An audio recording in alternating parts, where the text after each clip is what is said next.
আজও যে আপনারা শিখেন প্রত্যেক দিন সকালবেলা যে যুগল অন্নটা হয়, সেই যুগল অন্ন কেন হয়? এক বুড়ি মা ভক্তি করে, একটু আগে বললাম না অসুচি বলে কিছু নেই, ভগবানের সেবা তুমি করতে পারো, কিন্তু সব থেকে বড় রোগে আমরা মরি। এই জগৎ সংসারে ক্যান্সারের থেকেও ভয়ঙ্কর একটা রোগ আমাদেরকে কুড়ে কুড়ে খায়, সেই রোগটা হলো লোকে কি বলবে। একবার ভেবে দেখো, লোকে কি বলবে। এই যে ভাবনাটা আপনার আমার মধ্যে গেঁথে আছে একেবারে তীরের মতো, মানে টানলে আর বেরোচ্ছে না। তীর একবার ঢুকে গেলে ওকে বার করা বড় কঠিন, তাই না? তা এই লোকে কি বলবে, লোকে কি বলবে, এই রোগেতে আমরা অনেক পিছিয়ে। বলছে লোকে বলতে দাও, লোকে বলতে দাও। কদিন আছো ভব মাঝে, ভব মাঝে অবিলম্বে করো যা যা করি, পরের কথায় কি ভয় আসে যা, কি ভয় আসে যা। মিছে দাগা তুমি, মিছে দাগা তুমি পেও না। কণ্ঠে মালা পরো, ছোট্ট ছেলেটাকে শিখিয়ে দাও। সোনার উপর হার না দিয়ে আজকে সমাজটা এত এত উচ্ছৃঙ্খল কেন? এত বিভাজন, এত রক্তস্খলিত যুদ্ধ কেন? আমরা আসল জায়গাতেই খাত। আমরা কোলের সন্তানকে শিক্ষা দিই না যে ঘুম থেকে উঠে ধৈর্যমাকে প্রণাম করবি খোকা, বৃন্দা দেবীকে বাড়ি দান করবি, সূর্যদেবকে প্রণাম করবি, প্রত্যেকদিন গীতার একটা করে শ্লোক পড়বি। আমরা শিক্ষা দিই না। আজকে আমাদের সব থেকে বড় দুঃখ, কিছুদিন আগে জানুয়ারি মাসের আগের মাসটা কি ছিল? ইংরেজি মাসের ডিসেম্বর। 25শে ডিসেম্বর সারা ভারতবর্ষের হিন্দু সনাতনীরা পাশ্চাত্য দেশের নিয়মকে টেনে নিয়েছে, মাতুহারা হয়ে গেল। কত ডিজে বাজলো, কত বক্স ফেটে গেল, রাস্তাঘাটে বোতলের ছড়াছড়ি হয়ে গেল, আর কয়েক কোটি টাকার কেক সনাতনী ধর্মের মানুষরা সেবা করলো। কিন্তু কজন ছিল সনাতনীদের মধ্যে? সেদিনটা ছিল তুলসী জয়ন্তী, তুলসী মাতার জন্মদিন। কটা বাড়িতে তুলসী মায়ের পূজা করেছে, তুলসীকে বাড়ি দান করেছে, তুলসীকে প্রণাম করেছে। কি বাবা, এগুলো শিক্ষার অভাব। তাহলে যেমন কর্ম তেমন ফল। একটা গুণ কাউকে দেখালে তিনটে তো নিজের দিকেই ঘুরে আসবে। হ্যাঁ, হরি বল। আমি বলে গিয়েছিলাম না, ছোট ছেলেটা হয়তো মালা পড়তে চাইবে না, তিলক করতে চাইবে না, কেননা আধুনিক যুগ তো। এই খোকা কেন করবি না? ওরা আমাকে সাধু বলে রাগায়। আরে খোকা, রাগাতে দে না। যদি বলে সাধু, তুই বলিস আমি তো সাধু হলাম তো, তুমি কবে হবে? হরি বল। আর যদি বলে যে এত অল্প বয়সে, তাকে বলিস খোকা এত অল্প বয়সে কেন জানো? পথ অনেক দূরের গো, দূরের পথে যেতে গেলে সকাল করে না বেরোলে গন্তব্যে পৌঁছানো যায় না। যার কারণে কলম দিয়েছেন, তুলবি যদি ছানা মাখো, ছানা মাখো। এখানে বয়োজ্যেষ্ঠ মায়েরা অনেকে আছে, দুধ থেকে মাঠা তুলতে গেলে সকাল সকাল তুলতে হয়, বেলা হয়ে গেলে মাঠা ভালো ওঠে না। তাই বলছে ভজনের সময় বয়ে গেলে আর হয় না। শিশুকালে হরি ভজে, হরি বাবার আসে, আর যৌবনে হরি ভজে আসে কি না আসে। আর বৃদ্ধকালে হরি ভজে জমের তরাসে পার করো, পার করো। পার সবাইকেই করবে, তবে আগমন পূর্ণ করে তবে পার করবে গো। বুঝতে পেরেছেন? তাই সেই জায়গায় দাঁড়িয়ে ঠিক পথে চলতে হয়, সাধন ভজন করতে হয়। শুধু লোক দেখানি করলে হবে না। তাই মীরাবাই বলছে, মনুয়া সাধন করনা চাহিরে, মনুয়া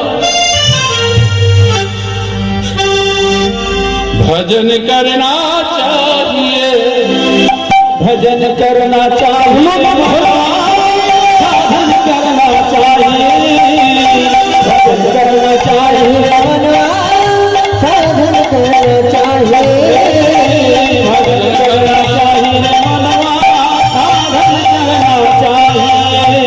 तुलसी मिले हरि मिले तो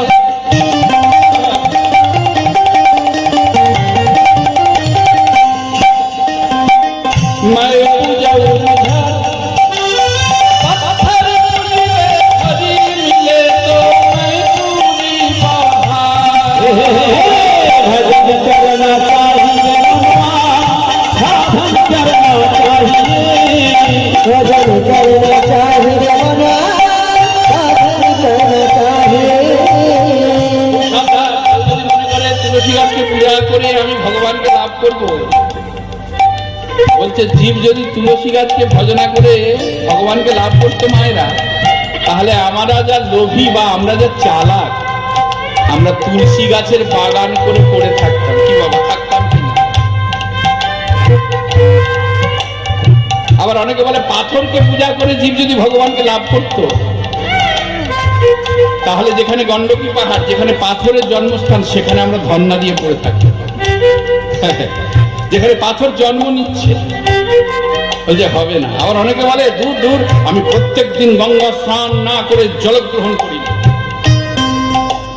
নিঃসনে সে হরি মিলে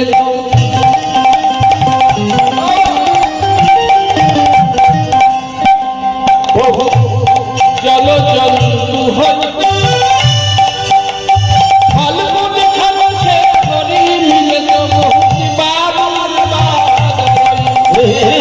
भजन करना चाहिए साधन करना चाहिए भजन करना चाहिए साधन करना चाहिए। অনেকে মনে করছে গঙ্গায় স্নান করলে ভগবানকে লাভ করবে। গঙ্গা স্নান লাগবে না।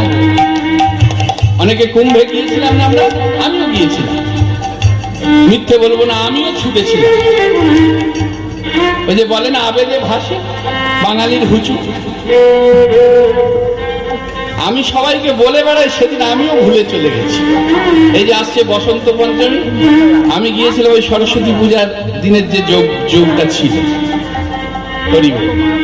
কিন্তু শাস্ত্রে বলছে শোনো, কোন সমুদ্রে নয়, কুম্ভে নয়, হ্যাঁ কোন পবিত্র নদীতে নয়, গঙ্গায় নয়, কোথাও তোমার স্নান করা লাগবে না গো।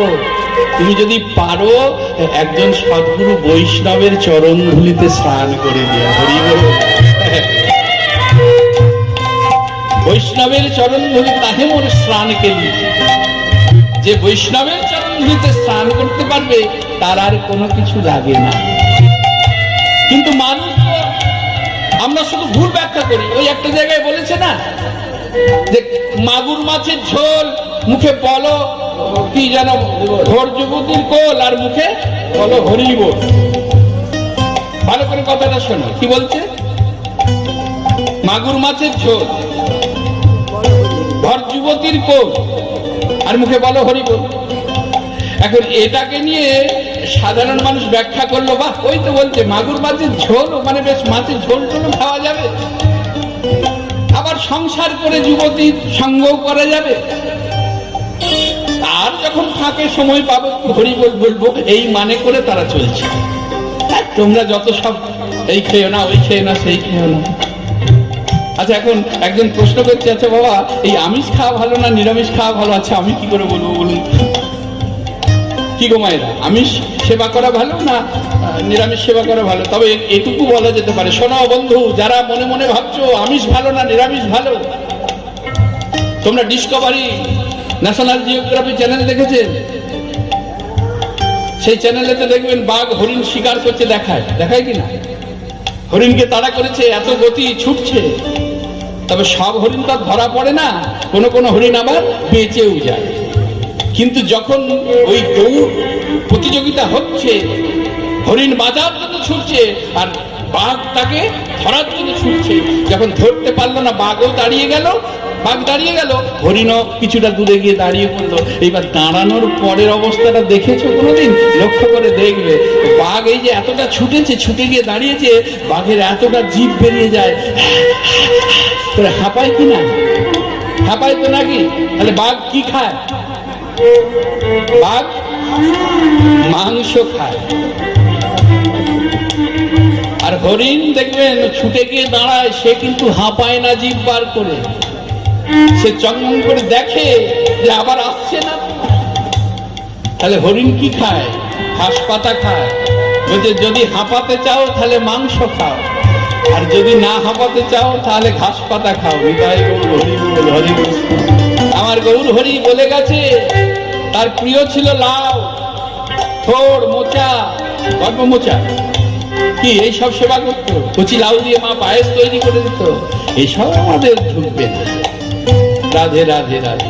তা যাই হোক, যেখানে ছিলাম বলছে আমি গঙ্গায় স্নান করি, আমি ভগবানকে লাভ করবো। বললো শোনো, তাহলে গঙ্গার জলে যারা ডুবে আছে, মাছ, কুমির, হাঙর, তারা তো ভগবানকে লাভ করতো। বলছে অত সোজা নয়। পাথরকে পূজা করে জীব ভগবানকে লাভ করলে, আমি বলেছি যে গণ্ডকী পাহাড়ে পড়ে থাকতো। আবার কেউ বলে যে আমি না ওই ফল খেয়ে 30 বৎসর কাটিয়ে দিলাম, অন্য টন্য কিচ্ছু সেবা করি না, আমি ভগবানকে লাভ করবো। বলে ফল খেয়ে দিন যাপন করে যদি ভগবানকে লাভ করতো তাহলে বাঁদর। তবে মনে পড়ে গেল কি একটা ভাইরাস হচ্ছে, কি হেপা ভাইরাস নাকি নিপা, খুব সাবধান। বলছে নাকি বাদুড়ের এটো থেকে ওটা আসছে। ফলমূল খেলেও সেবা করলে একটু সাবধানে, উপরের খোলাটাকে, কোনো খোলা সমেত ফল যেন সেবা করবেন না। এই সময়টা অন্তত একটু ভয়ঙ্কর সময়, একটু সাবধানে থাকবেন। সাবধানের মান নেই কি বাবা, তাই তো? তবে সবসময় দুটো করে ব্যাখ্যা। ওই যে বললো সাবধানের মান নেই, আবার যদি সময় হয় যতই সাবধান হই, ওই অন্যের হাঁড়ি থেকে অন্ন নিতে যাব, ওইখানেই কিছু হয়তো দংশন করবে। নিতাই গৌর হরি বল। কেন সময় হলে আর উপায় নেই। তাহলে যেখানে ছিলাম, তাহলে বাদর এরা তো ফল খেয়ে দিন যাপন করে, এরা তো ভগবানকে লাভ করে দিত। আবার বলছে ঘাস খেয়ে দিন যাপন করে জীব যদি ভগবানকে লাভ করতো, এই যে ঘাস পাতার কথা হচ্ছে, তাহলে আমি ঘাস পাতা সেবা করবো, আমি ভগবানকে লাভ করবো। না শোনো, তৃণ খানে সে হরি মিলে তো,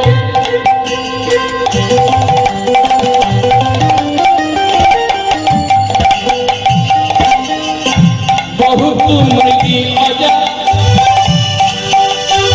त्रिछन्न से हरि मिले, बहुत राय खोजे।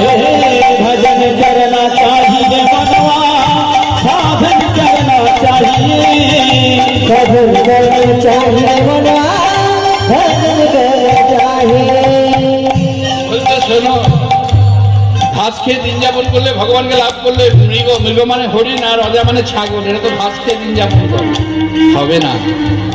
স্ত্রী ছন্নে সে হরি মিলে তো, মনে অনেকে ভাবে, অনেক সংসারের বাবারা দেখবেন সংসার ছেড়ে চলে গেছে, সাধু হয়েছে।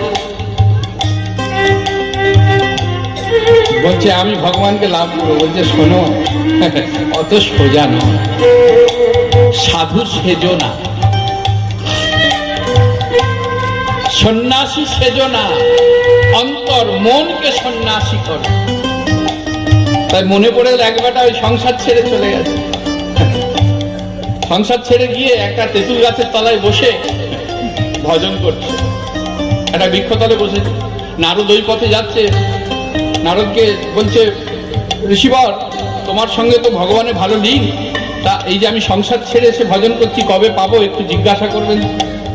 তা নারদ মুনি চলে গিয়েছে শুনে, কিছুদিন পর ফিরছে, ডেকে বলছে আচ্ছা বলেছিলাম যে জিজ্ঞাসা করেছিলেন? নারদ মুনি বলছে হ্যাঁ করেছিলাম। তা প্রভু কি বললেন, আমি কবে পাবো? বলছে প্রভু বলেছেন তুমি যে গাছের তলায় বসে তপস্যা করছো, ওই গাছের যতগুলো পাতা ততদিন পর দেখা পাবে। ও বেটা তো দেখে বসেনি যে ওটা তেঁতুল গাছ, উপর দিকে তাকিয়ে দেখছি উনি সর্বনাশ, এত পাতা, আবার নতুন পাতা ছাড়ছে, দরকার নেই, চট বগলে করে বাড়ি চলে গেল। এমন অনেক সাধুকে দেখা গেছে। আবেগের বশে ঝাঁপালে হবে না, কোনো কিছুই আবেগপূর্ণ হয়ে করা যাবে না, কিছুটা গিয়ে হাঁপিয়ে যাবে আর তুমি পথ চলতে পারবে না। দুগ্ধ খানে সে হরি মেলে তো,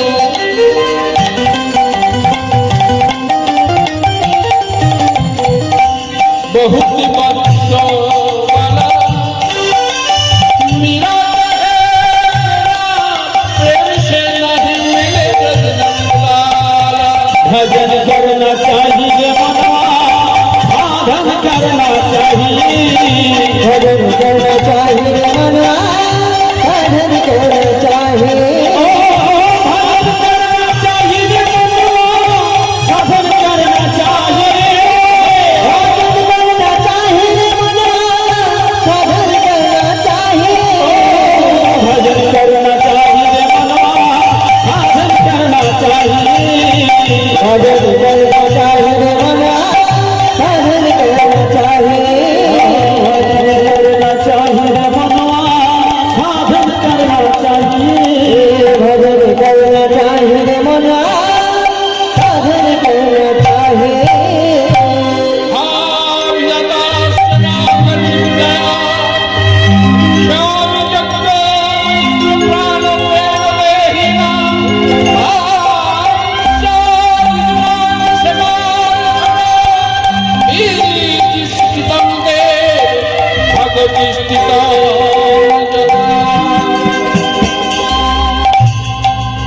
বৈষ্ণব কবি একাধারে দাঁড়িয়ে কলম দিলেন, রাধার কি হলো অন্তরে ব্যথা, আমাদের আধার কি হলো অন্তরে ব্যথা তাই ধরি কি হলো অন্তরে ব্যথা বসিয়া বিরলে থাকয়ে একলে, না শুনে কার কথা, ওই না বসিয়া বিরলে থাকো একলে না শুনে কাহার কথা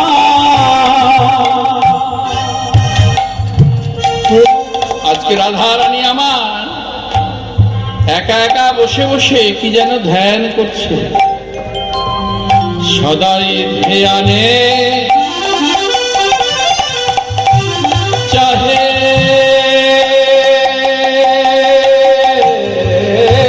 মেঘপানে, সদাই রে আনে চাহে মেঘ পানে সদাই রে আনে চাহে মেঘ পানে না চলে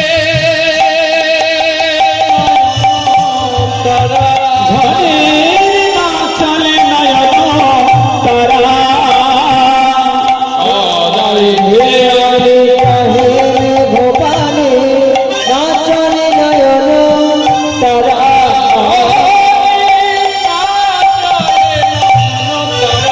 আবার বিরতি হারে রাঙাবাস পরে, শিবা বিরতি আহারে রাঙাবাস করে রাঙাহারে রাঙাবাস করে এ মতো যোগিনী পারে, এ বাজে নজরে পারা যে মাতা যোগিনী পারা রায়ের রুচি নাই রুচি নাই, রায়ের রুচি নাই রুচি নাই রুচি নাই রুচি নাই আমাদের রাধার কি হয়েছে আহারে তা রুচি নাই,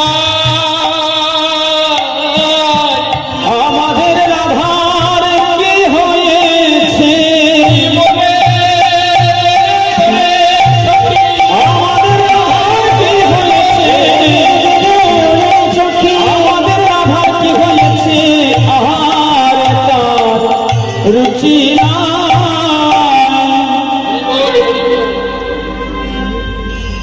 এটাকে বলা হয় রাধারানীর নবম দশার মধ্যে যেমন মাথুরে রাধারানীর দশম দশার কথা বলা আছে, তাই তো? দশম দশাটা হলো মৃত্যু দশা, এবং শেষ দশা। ভক্তের যখন এমতো অবস্থা হয় তখন ভক্তকে আর ধরে রাখার ক্ষমতায় জগৎ সংসারের কারণ না।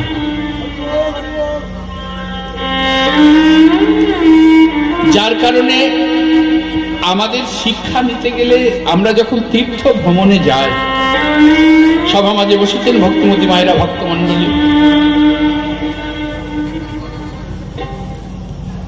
অন্যান্য গানে যেমন অনেক উচ্ছ্বাস থাকে, খুব নৃত্য থাকে, ঝাপাঝাপি থাকে, কিছু কিছু লীলা আছে, সেই লীলাগুলিতে কিন্তু খুব উচ্ছ্বাস, খুব ঝাপাঝাপি, লাফালাফি হয় না। যেমন রাধারানী যে গানে বক্তা, যেমন রাধারানীর বদন থেকে রস উদ্গার, সখীদের কাছে যখন ভগবানের ভালোবাসার কথা বলে, প্রেমের কথা বলে, রস উদ্গার। রাধারানীর বদন থেকে যখন ভগবানের রূপের কথা হয়, রূপানুরাগ, আক্ষেপ অনুরাগ, অভিশাপ, অর্থাৎ যে গানে রাধারানী বক্তা, সে গানের মতো গান হয় না।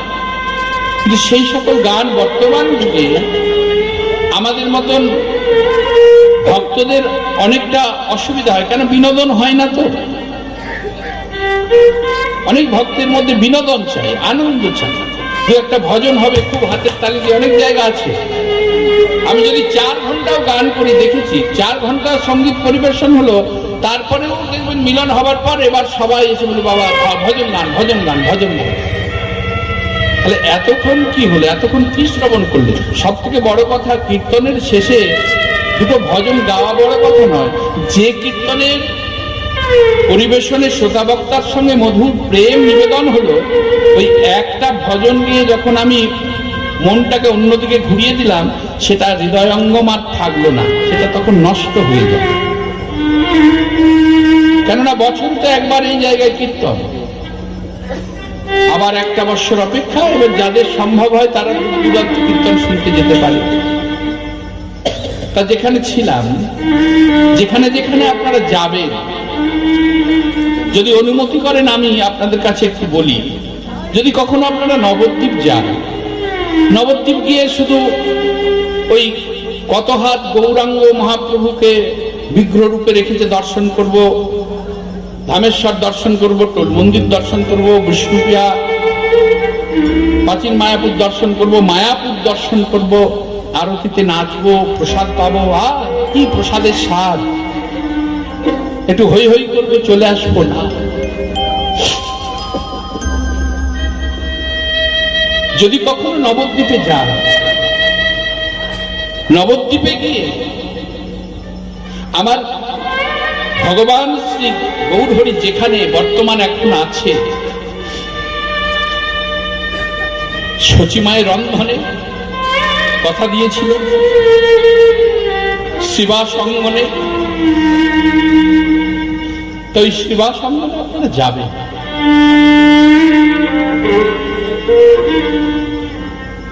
শিবা সঙ্গনে গিয়ে শুধু উঁকি ঝুঁকি মেরে এদিক ওদিক, এখানটা এই ছিল, এখানটা এই ছিল, এরকম না। সেখানে গিয়ে শিবা সঙ্গনের যে মন্দিরের যে থামগুলো রয়েছে, নাট মন্দিরের যে থামগুলো রয়েছে, ওই থামটাকে গিয়ে একটু জড়িয়ে পড়বে।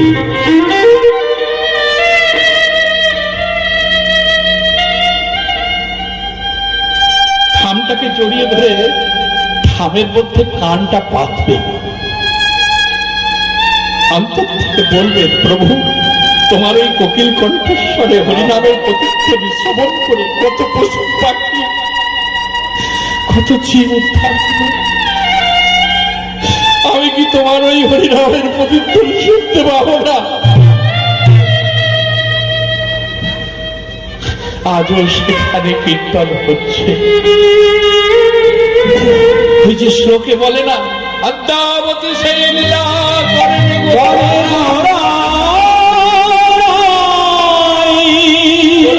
ভগবান দেখিবারে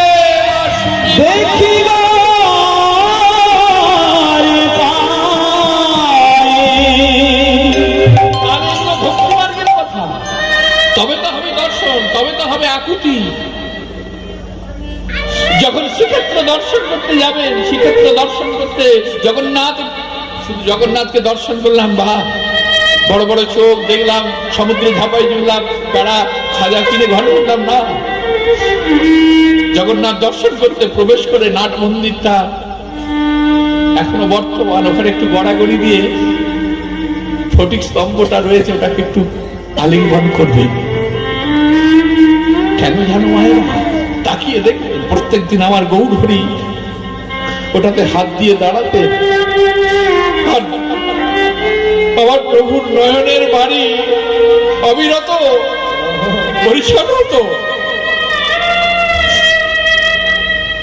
ওই নয়ন বাড়ি পরিষ্কার হয়ে আমার প্রভুর শ্রী শ্রীকৃষ্ণ চৈতন্য মহাপ্রভু বদন কমল ভেসে যেত, বদন কমল থেকে তার বক্ষ কমল ভেসে যেত, বক্ষ কমল থেকে তার নাভি কমল, নাভি কমল থেকে কোটি কমল, কোটি কমল থেকে চরণ কমল। মায়েরা চরণ কমল থেকে বাবা নয়নের বাড়ি ধরতি মায়ের বক্ষে পড়তো, আর যেখান দিয়ে ওই নয়ন বাড়ি গড়িয়ে যেত, গড়াতে গড়াতে একটা নালী হয়ে গেছে। আমার গৌরের চোখের জলে নালী হয়ে গেছে। অষ্টসাত্ত্বিক ভাবের মধ্যে সর্বঙ্গ হয়ে যেত। জয় জগন্নাথ বলতে পারত না, জয় জয় জয় জয় অনুভব করতে হয়, অনুভব না করলে হয় না।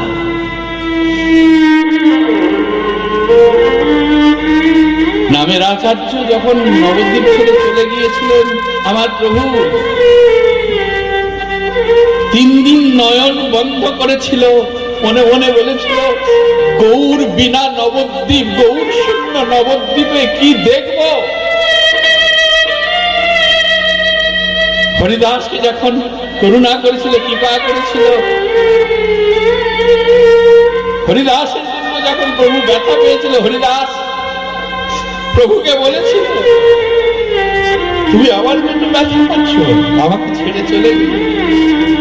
হরি আমার মান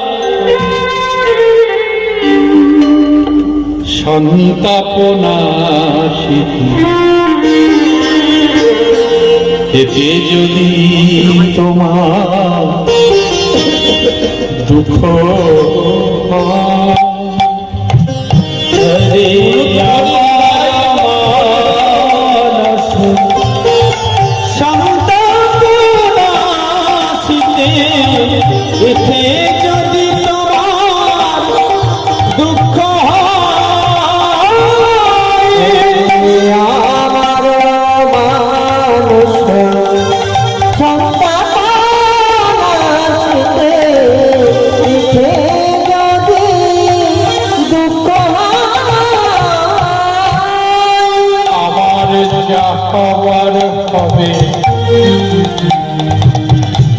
তুমি কেন দুঃখ পাবে, আমার যাহবার হবে। তুমি কেন দুঃখ পাবে, আমার যাহবার হবে। তুমি কেন দুঃখ পাবে,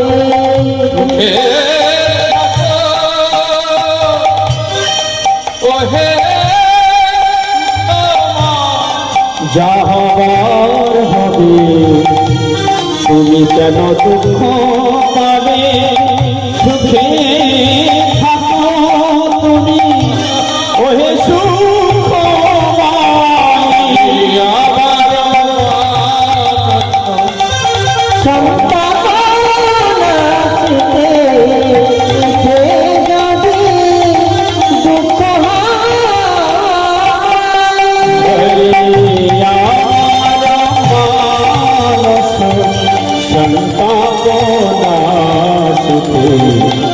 ইতে যদি তোমার দুঃখ আমায় ফেলে একা বন্ধুহীনা কোথায় রইলে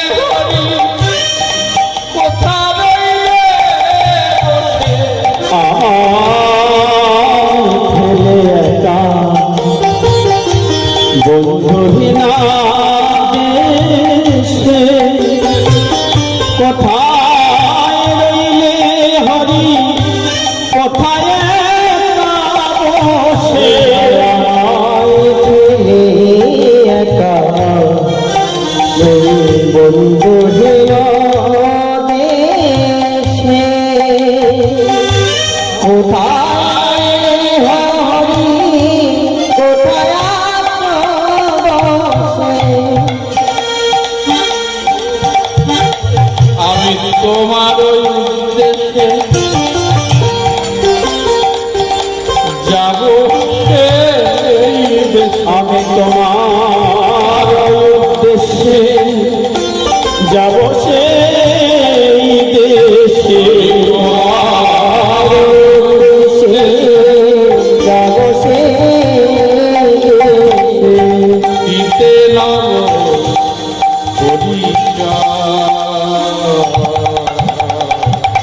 ইতে যদি দুঃখ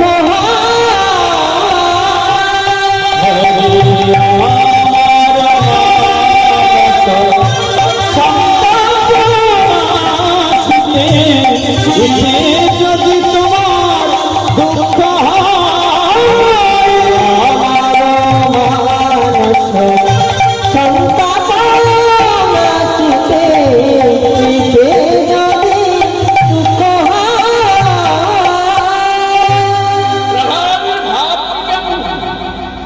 যেদিন থেকে কর্ণে নাম শুনেছে আকাশের মেঘকে দর্শন করে মনে মনে ভাবছে আমার বন্ধুর ওই বর্ণকান্তি অঙ্গের বর্ণটি ওই কালো মেঘের মতো হবে।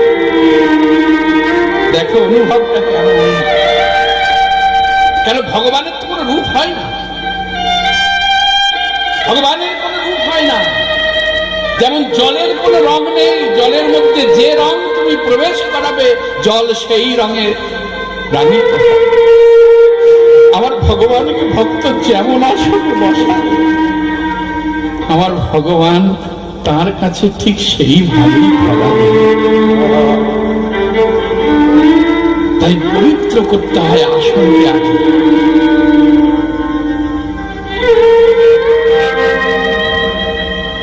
এই জগৎ সংসারে লোকে ভাবে যে আমি যা করছি ঠিক করছি না,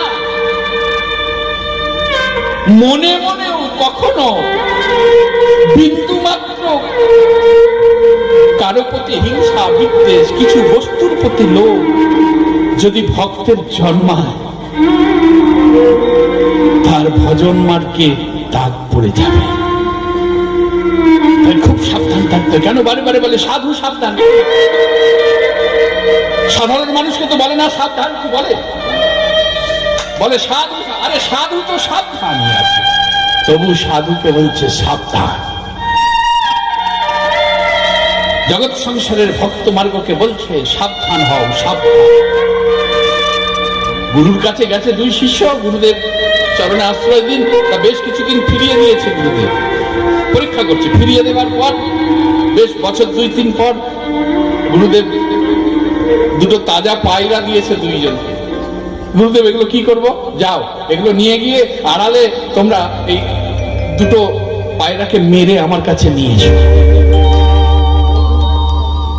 কি বলছেন? হ্যাঁ হ্যাঁ আমি বলছি, আমার আদেশ, গুরু বাক্য লঙ্ঘন করতে নেই। হ্যাঁ শুনেছি বটে, তবে শোনো, যখন পায়রাটাকে মারবে দেখো কেউ যেন দেখতে না পায়। দুজনে চলে গেল দুই ধারে। একজন গিয়েই একেবারে পায়রার একটু আড়ালে গিয়ে যখন দেখছি কেউ কোথাও নেই, ঘাটটা মটকে দিয়েছে।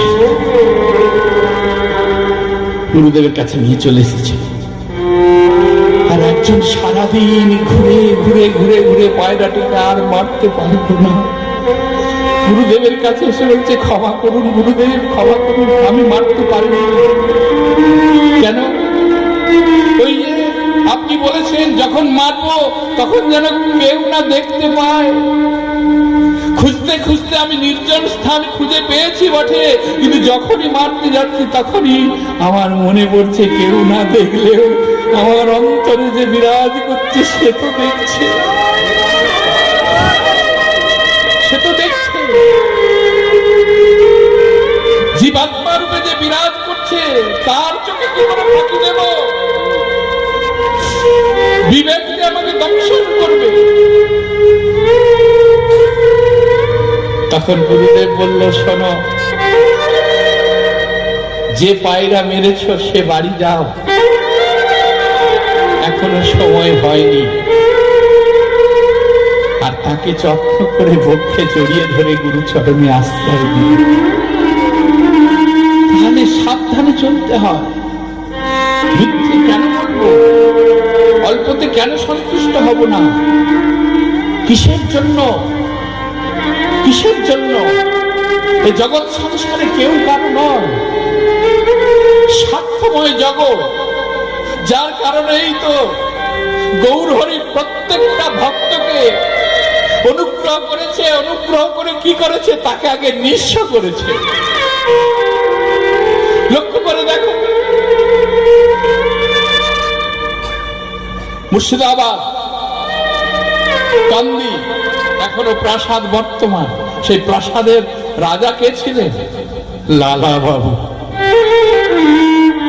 একটা কথাতে হৃদয় আধ্যাত্মিকতার চেতনা জাগ্রত হয়েছে।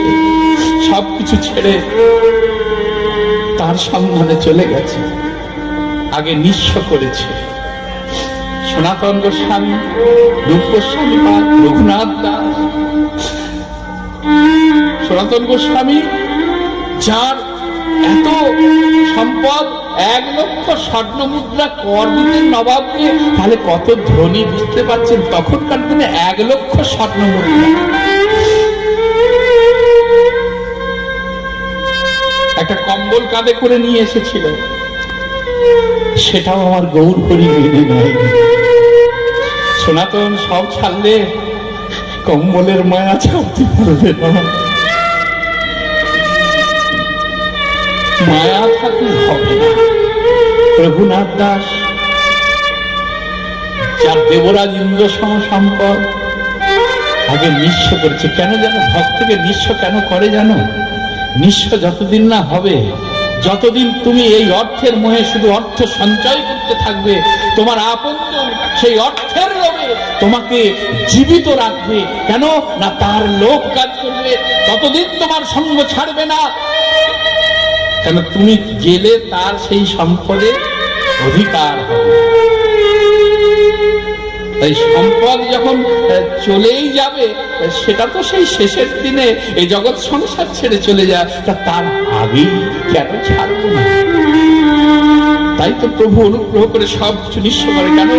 যে নিঃস্ব হয় এই জগৎ সংসারে, যার কিছু থাকে না, আস্তে আস্তে তার আপনজন তার হাত ছেড়ে দেয়, সবাই দূরে চলে যায়। আর যখন সবাই হাত ছেড়ে দেয়, তখন আর ভগবান হাতটা বাড়িয়ে দেয়। এই তো আমি আছি, এই তো আমি আছি, এই তো আমি আছি। বুঝতে পারছে? সেই অপূর্ব আজকে পাগলনির মতন হয়েছে আমার রাধারানী। কখনো মেঘকে দর্শন করে বলছে, আবার মধুর বর্ণ কি এ মতো বর্ণ হবে? অনুভব করো, সম্মুখে বিগ্রহটা দেখে মনে করো না যে তোমার ভগবান ওই রকম।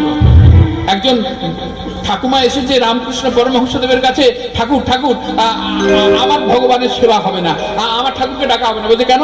যখনই ঠাকুরকে ডাকতে যাই, ঠাকুর এই যে আমার নাতি, এই নাতির মুখটাই আমার মনে পড়ে, আমার নাতির নামটাই মনে পড়ে। ঠাকুর সোজা ভাবে, সরল সোজা ভাবে বুঝিয়ে দিল, ওগো ও মা জননী, যখন তোমাকে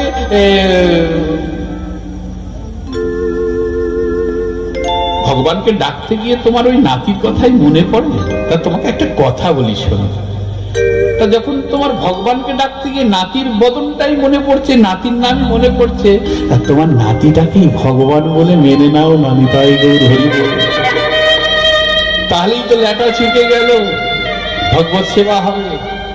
যার কারণে সাধুগুরু বৈষ্ণবজন এখন বর্তমান জগতের সব ভক্তদের বলছে, যদি সন্তানের নাম রাখতে হয়, দেবতার নাম দিয়ে নাম রাখো।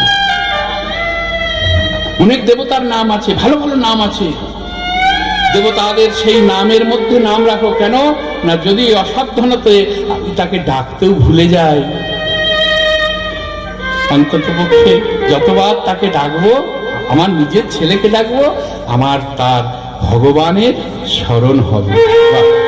রাধারানী আমার আজকে সেইভাবে বিভাবিত হয়ে একদিঠ করি ময়ূর ময়ূরী একদিঠ করি ময়ূর ময়ূরী একদিঠ করি ময়ূর ময়ূরী কণ্ঠ করে নিরীক্ষ।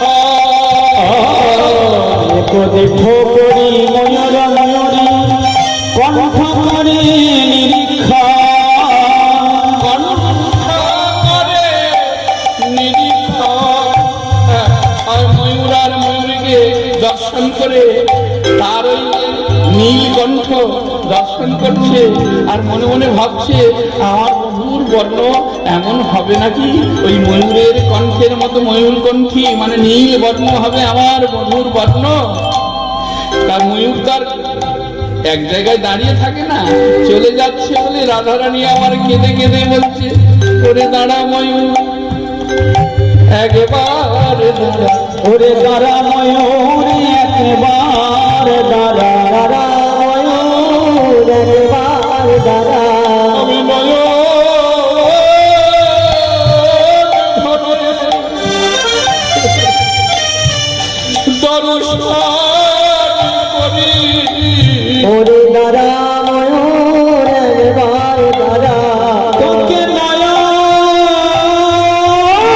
ভরে দর্শন করি দাঁড়া ময়ূর একবার দাঁড়া কাল ভুজঙ্গ ধরে দিব তোকে কাল ভুজঙ্গ ধরে দেব কাল ভুজঙ্গ ধরে দেব মনে মনে ভাবছে ওই কাল ভুজঙ্গ যদি দংশন করে তাহলে তো প্রাণ যাবে। তার বিষের জ্বালায় আমি ছটফট করতে করতে হয়তো আমার প্রাণ চলে যাবে। কিন্তু তথাপি রাধারানী বলছে রে কাল ভুজঙ্গ তোর দংশনে যদি আমার প্রাণ যায় যায় তবু তুই একবার দাঁড়া ময়ূর আমি ওই কাল ভুজঙ্গ তোরে ধরে দিব প্রাণে যাই যা আমার যাবে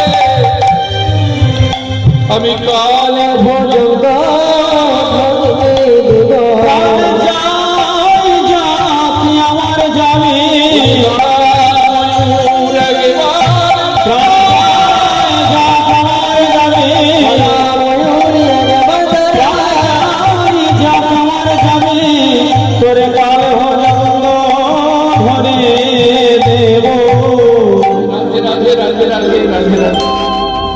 তাহলে লক্ষ্য করে দেখুন রাধারানীর কি অবস্থা হয়েছে।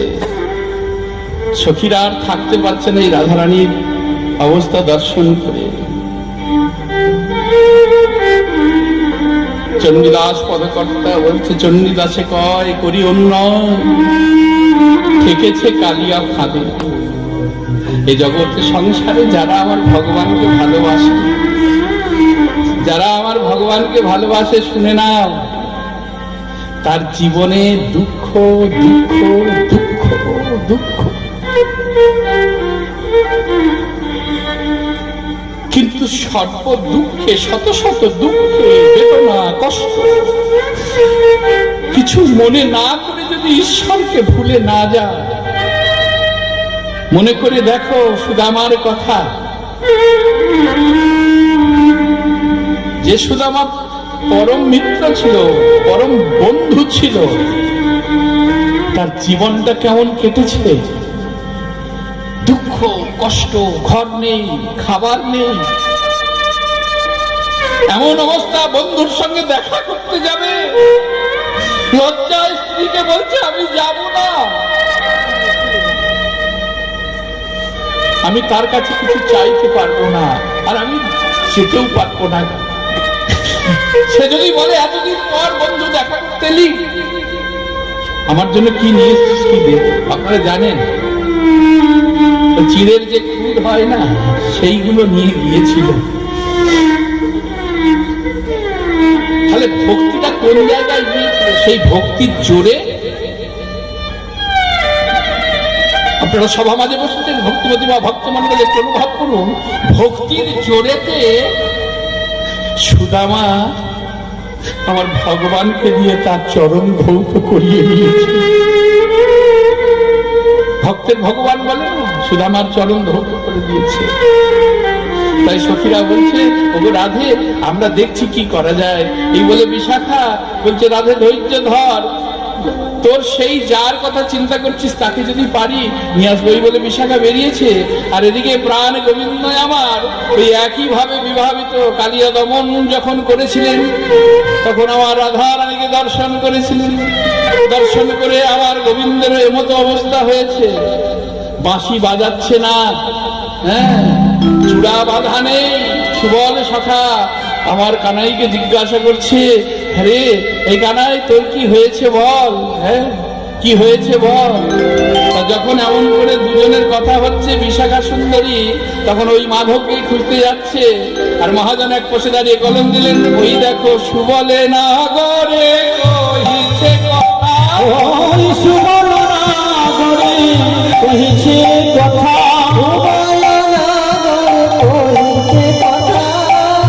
বিশাখা সুন্দরী আইল কথা, বিশাখা সুন্দরী আইল কথা, বিশাখা সুন্দরী আইল কথা, বিশাখা সুন্দরী আইল কথা, বিশাখা সুন্দরী আইল কথা। বিশাখা এসে ওই দুজনকে একসঙ্গে দেখে বলছে, যে যে বলি কি কথা কহিস না বড়রা, কি কথা কহিছ না বড়রাজ, কি কথা কহিছ না বলরাজ, কহনায় আমার মনের কাজ, এবার কহনায় রে মনের কাজ, আমারে মনের কাজ, তোমরা কিসের কথা কইছ, কিসের কথা কইছ, কিসের কথা কইছ, কথা করে বসে বসে কিসের কথা কইছ, দুটো কথা করে বসে বসে কিসের কথা কইছ, কথা চুরি বসে বসে কিসের কথা কইছ, অন্ধ খাওয়াবে নাকি হে, অন্ত খাওয়াবে নাকি হে, খাওয়াবে নাকি হে, দিদি কাটিবে নাকি হে, ঈদ কাটিবে নাকি হে। বলছে, এই যে দুটো পাকা চলে বসে বসে কি কথা বলছো শুনি। আমার কানাইয়ের সঙ্গে সুবলের কথা হচ্ছে, ওই যে দুটো পাকা চড়ে বসে কি কথা বলছো শুনি। হ্যাঁ, কারো খন্দ খাওয়াবে, খন্দ মানে কারো জমির ফসল ওই ধেনু নিয়ে গিয়ে খাওয়াবে বুঝি, সেই কথা বলছো না কারো ঘরে শীত কাটবে গো, হ্যাঁ চুরি করার জন্য শীত কাটবে। আর যদি শীত কাটবো বলো, হরি বল হরে কৃষ্ণ, এসো রাধে রাধে, জয় মহাপ্রভু। সেই ব্রহ্মচারীকে কতটা সাবধানে থাকতে হয় নিশ্চয়ই আপনাদের অল্প অল্প অভিজ্ঞতা আছে। অষ্টমৈথুন থেকে তাকে বিরত থাকতে হয়। কটা বললাম? অষ্টমৈথুন। এই অষ্টমৈথুনের মধ্যে এই যে মায়েরা এসে আমাদের চরণ স্পর্শ করতে আসে না, স্পর্শ করে না, আমাদের গুরুদেবদের সেটাও নিষেধ আছে। এটা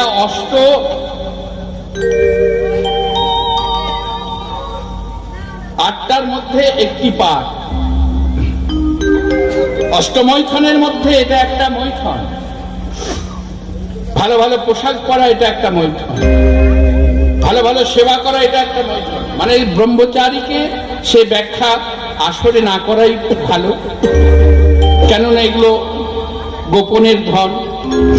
তবে এটুকু শুনে রাখুন, অষ্টমৈথুন থেকে ব্রহ্মচারীকে বিরত থাকতে হয়, নচেত তার ব্রহ্মচর্য পালন হবে না, রক্ষা হবে না। তাই আমরা মায়েদের চরণে নিবেদন করে বারে বারে কি কথা বলি, যে মা আপনারা দূর থেকে হাত তুলে প্রণাম করবেন, আপনারা আশীর্বাদ করবেন। মায়েদের হাত সন্তানকে আশীর্বাদের জন্য, আপনাদের আশীর্বাদ মাথায় থাকলে এ পথে আমরা দৃঢ় থাকবো, পথভ্রষ্ট হব না। নিতাই গৌর যাক, যেখানে ছিলাম বলছি, কারো ঘরে শীত কাটবে, মায়েদের বোঝা যাচ্ছে তো, বুঝতে পারছেন তো, কীর্তন বুঝতে পারছেন তো এতক্ষণ যে করলাম। আরে হ্যাঁ কি না বলে না, বুঝতে পারছেন? কারা বুঝতে পারছেন একটু উলুধ্বনি দেন দেখি। আমি জানতাম বুঝতে পারি। হরি বল হরে কৃষ্ণ। না না, আমি তো একটু দুষ্টুমি করি, বুঝতে ঠিকই পারছে। দেখ যেখানে ছিলাম বলছে তুমি কি কারো ঘরে শীত কাটবে? যদি শীত কাটবো বলো, আমি দেখায়ে দিব হে, দেখাইয়ে দিব হে, দেখাইয়ে দিব হে, দেখাইয়ে দিব হে। কেন কি দেখাবে? মানে তোমরা যে ঘরে শীত কাটবে বলে সম্পদ লুণ্ঠন করবে বলছো, আমি আমি দেখাইয়ে দেব। আর সেই ঘরে যদি একবার তুমি ঢুকতে পারো, হ্যাঁ, সেই সম্পদ চুরি করে আর শেষ করতে পারবে না। সেই সম্পদটা কি জানো? রাধারানীর হৃদয় ভান্ডার দেখাইয়ে দিব হে, রাধারানীর হৃদয় ভান্ডার দেখাইয়ে দিব হে, ভান্ডার দেখাইয়ে দিব হে। শোনো শোনো শোনো, সে কথা থাক। বলছে না না, এই কি কথা বলছো? আমরা কারো খন্দ খাওয়াতে চাই না, আমরা কারো ঘরে শীতও কাটবো না। তবে কি কথা কহিছ না গরুরাজ, কি কথা কহিছ না বড়রা, কি কথা কহিছ না দররাজ, কখনো আমার মনের এরা গহনা আমারে মনের কাজ, মনের বেদনা কহিবা যাবে, মনের বেদনা কহিবা যাবে, মনের মরম কহিবা যাবে, ওই মনের মারম কহিবা যাবে, বেদনা বাটিয়া লইব তবে। আহা বেদনা বাটিয়া লইব তবে। বলছে মনের কথা যখন বলবে, মনের মরম যখন বলবে, তোমার ব্যথা আমি ভাগ করে নেব। এখন তোমরা দুজনে কাঁদছো, কথা বলতে বলতে কাঁদছো, আর যদি তুমি মনের দুঃখের কথা আমায় বলো, তখন আমরা তিনজনাই কাঁদবো।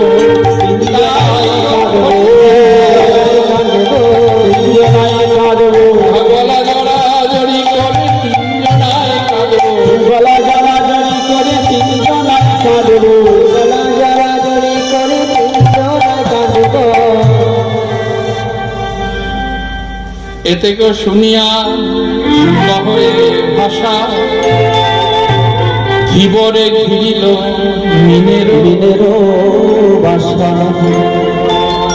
সুবল বলছে যেমন, ধীবর মানে জেলে, যেমন মৎস্য ধরার জন্য যেমন জাল বিছিয়ে, জালের দ্বারা যেমন মৎস্যকে ঘিরে ফেলে,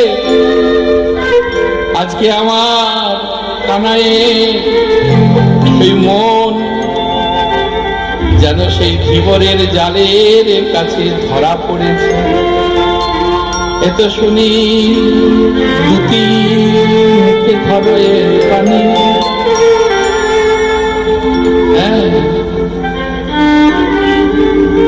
দুটি বদন চেপে ধরেছে। ও মা, কার কথা বলছে গো?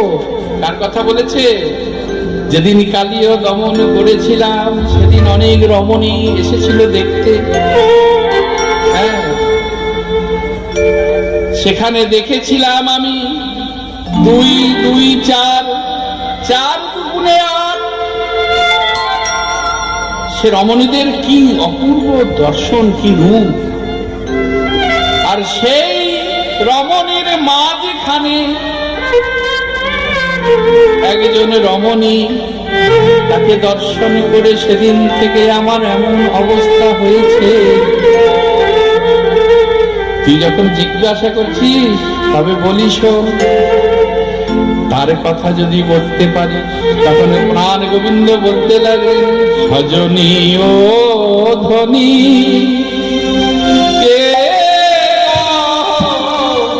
বটে, সজনীয় ধনী কে কহ বটে, ধনীকে সজনীয় ধনী কে কহ বটে, রচনা করি নবীনা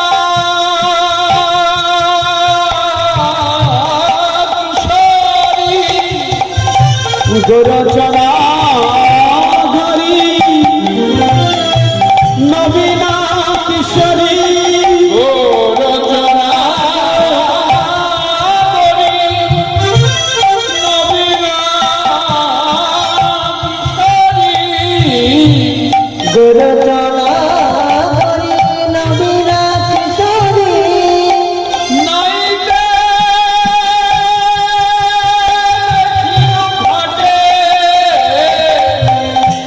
রচনা হরি নবীন কিশোরী নাইতে রেখিল ঘাটে ও ধনী সাজনী ও ধনীকে কহবটে বলে বলে সখী বলে গো আমার বল বল সখী বল গো আমার বল বল সখী বল গো আমার সে ধনীর কথা খুলে বল বল সখী বল গো আমার সে ধনীর কথা খুলে বল বল সখী বল গো আমার আমি কি দেখলাম জানিস মায়েরা রাধারানী বলছি আস্তে আস্তে রাধে রাধে রাধে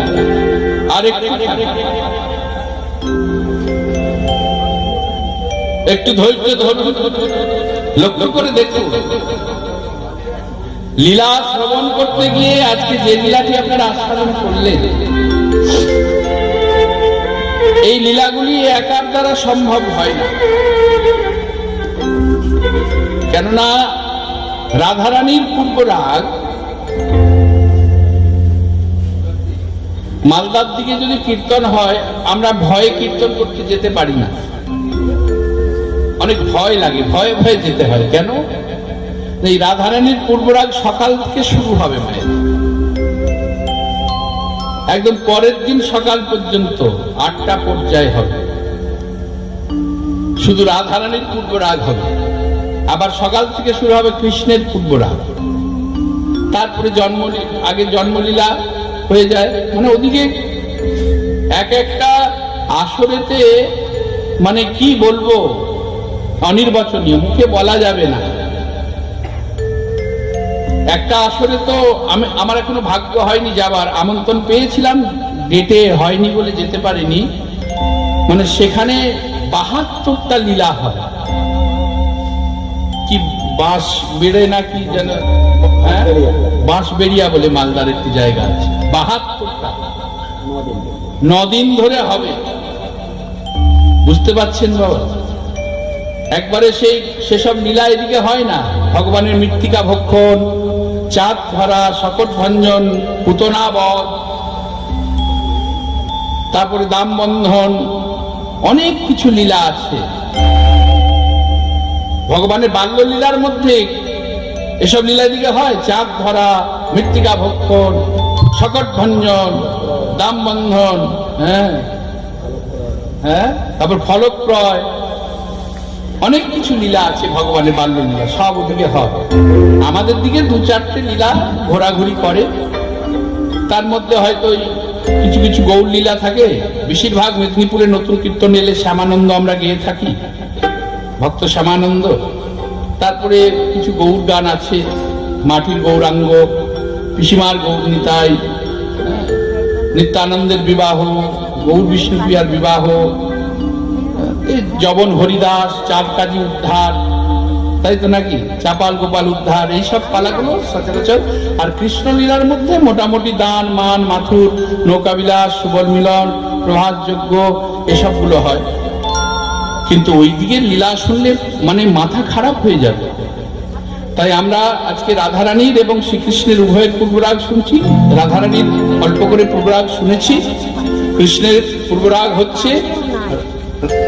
আমার ভগবান শ্রীকৃষ্ণচন্দ্র ওই বিশাখাকে বলছে তাকে যখন দর্শন করলাম সে কে আমাকে বল আমি ওই যমুনার তীরে দেখেছি যমুনার তীরে বসিতার নীরে যমুনার তীরে বসিতার নীরে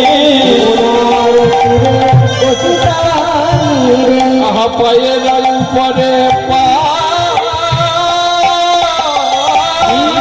যমুনার তীরে বসিতার নীরে পায়ের উপরে পা পায়ের উপরে পা পায়ের উপরে পা অঙ্গের বসন করিয়া আসন অঙ্গের বসন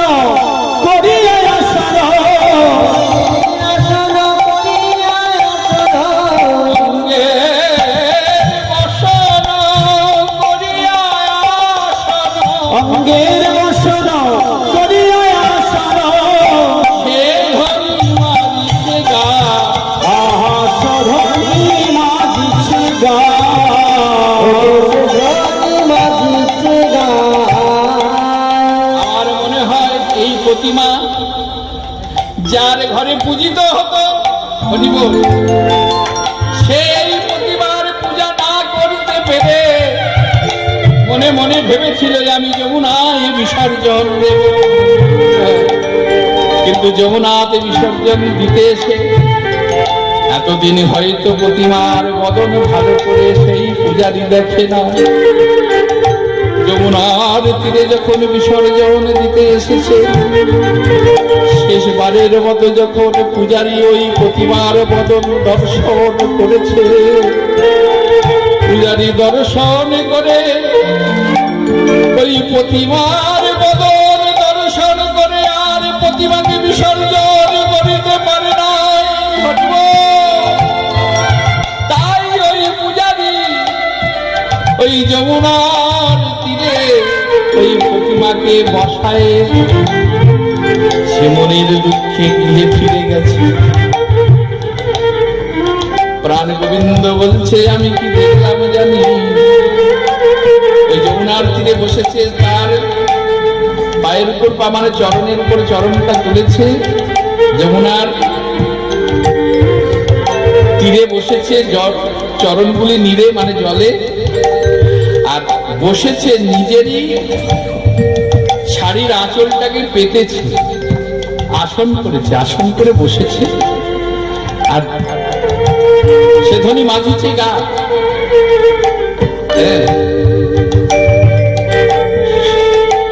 কিবা সে দুগুলি শঙ্খ ঝলমলি ঝলমলি সরু সরু শশিকলা সরু সরু শশিকলা নাইতে উদয় শুধু সুধাময় শুধু সুধা দেখিয়া হইল ভোলা।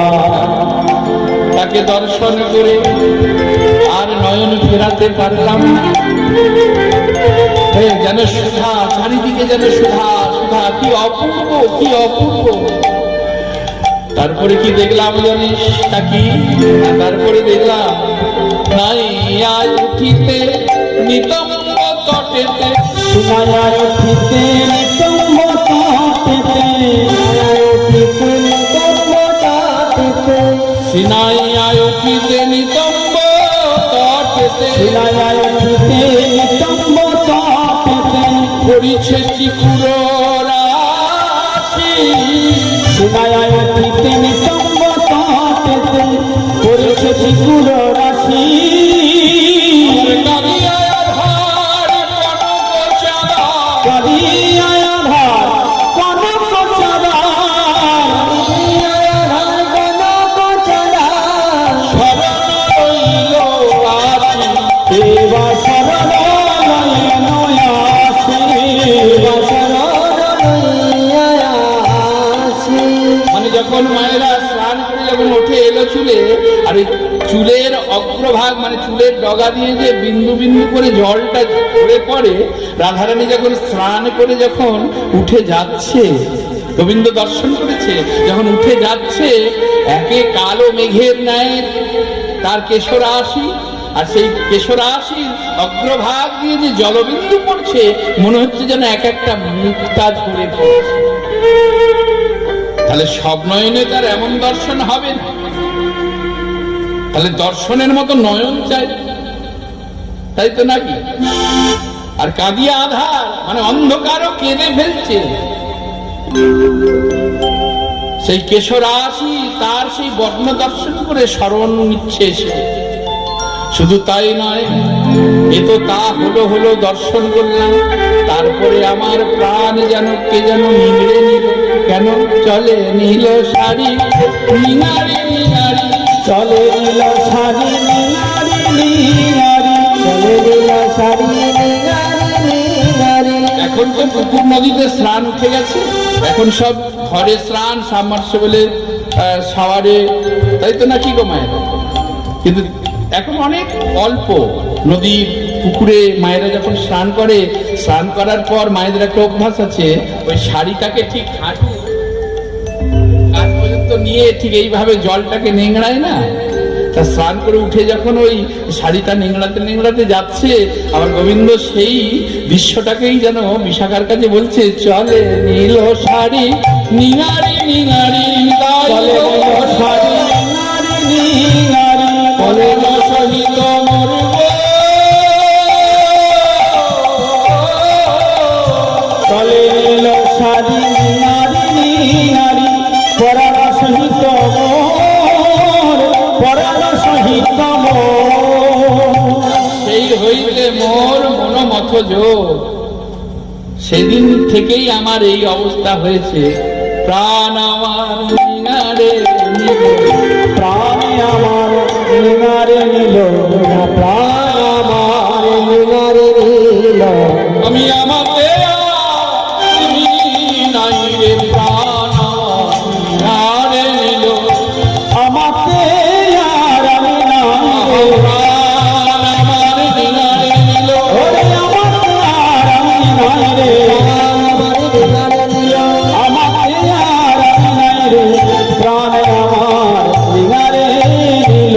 পদকর্তা চন্দ্রদাস বলছে, বাসুলি আদেশে কহে চণ্ডীদাসে, শুনো হে নাগর চাঁদা, সে যে বিষ ভানুরাজ নন্দিনী, নাম বিনোদিনী রাধা। রাধা রানী কি, রাধা রানী কি, রাধা রানী কি। তাই বলল, বেশ ঠিক আছে, তুমি ধৈর্য ধরো, আমি চেষ্টা করছি। এই বলে বিশাখা প্রাণ গোবিন্দের কাছ থেকে রাধারানীর কাছে গিয়ে রাধারানীকে বলতে লাগলো, হ্যাঁ ও রাজার ঝি, শুনলে রাজা, সোনা সোনালা রাজার হে,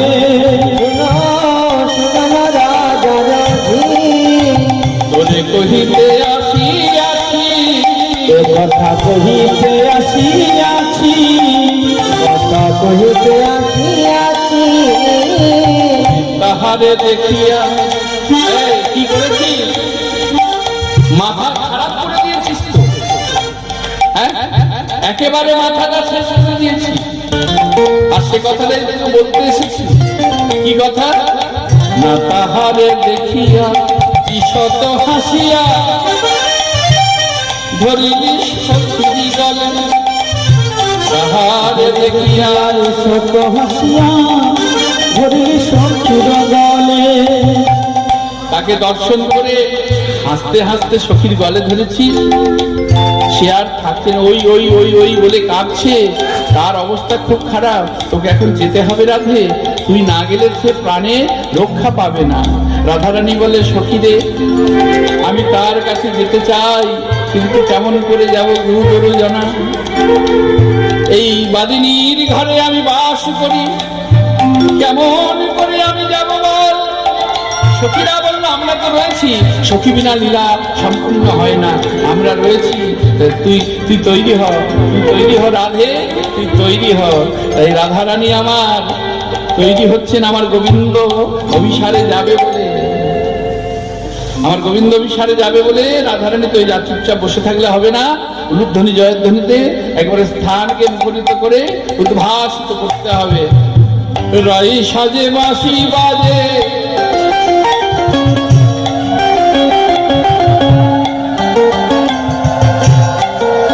না পড়িল গো, হারাই সাজি বাঁশি বাজে, না পড়িল অঙ্গ।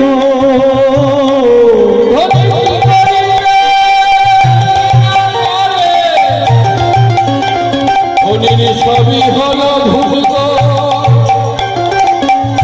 ধনির সবই হলো ভুল গো। ধনী কি করিতে কে না পারে, সবই হলো ভুল, ধনী সবই হলো ভুল। সাজিছে রাধা, সাজছে রাধা,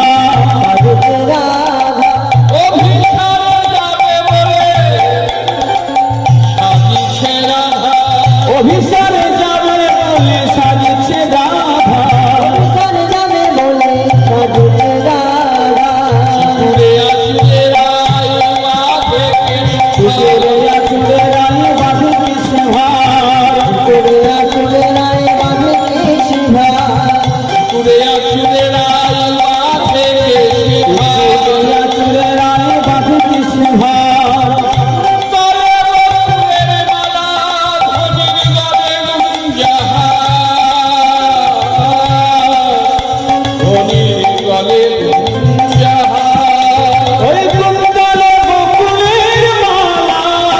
বলে গুঞ্জাহার ধ্বনি বলে গুঞ্জাহার গুঞ্জাহার ধ্বনি বলে গুঞ্জাহার বলে গুঞ্জাহার বলে গুঞ্জাহার অর্থাৎ রাধারানী আমার সাজছে মুকুরে আঁচড়িলায়। মুকুর মানে আয়না, আয়না দেখে দেখে চুলটাকে আঁচড়াচ্ছে। এবার রাধারানী আমার সাজছে কেমন করে বলছে, মুকুরে চুরেরা এ বাঁধে কেশভার, কুন্তলে বকুলের মালা গলায় গুঞ্জাহার। এবার নাসায় বেশার পরে মুকুটা নাসায় বেসর পরে মুকুটা হীরা সর পরে মুকুটা হীরা। আস্তে আস্তে মায়েরা বেসর মানে জানেন তো? বেসর জানো না? মায়েরা বলবো বেসর মানে কি গো? বেসর কাকে বলে? কোন একজন মা বলো বেসর মানে কি? তোমাদের সঙ্গে ওতপ্রোত ভাবে জড়িত গো। এই শোনো, বললেই বুঝতে পারবে। নাকের মাঝখানটাকে ছিদ্র করে যে এইভাবে একটা টানা পড়ে, নোলক বা তাই তো নখ, নাকের নোলক এদিকে বলে। যেটা বৃন্দাবনে ব্রজবাসীগণ করে ওটাকে বেসর বলে। রাসলীলা আপনারা শুনেছেন নিশ্চয়ই। এই রাসলীলাতে কি বলেছিলেন গোবিন্দ? হারিলে কাড়িয়া লব বেসর কাঁচুলি, কাঁচুলি বলেছিলেন। তাহলে বেসর মানে হচ্ছে শ্বাস প্রশ্বাস, আর কাঁচুলি মানে বক্ষ আচ্ছাদন বস্ত্র। হ্যাঁ, তো এই দুটো কেড়ে নেবে বলেছিলেন। তাহলে গোবিন্দের আমাদের কাছ থেকে শেষ নেওয়া হচ্ছে। বেসর মানে শ্বাস প্রশ্বাস, আর কাঁচুলি মানে হচ্ছে প্রাণ। এই দুটোই জীবের কাছ থেকে শেষ নেয়া। তা রাধারানী বেসর পড়েছে, নাসায় বেসর করে মুকুটা কিলাল। নাসায় বেসর পরে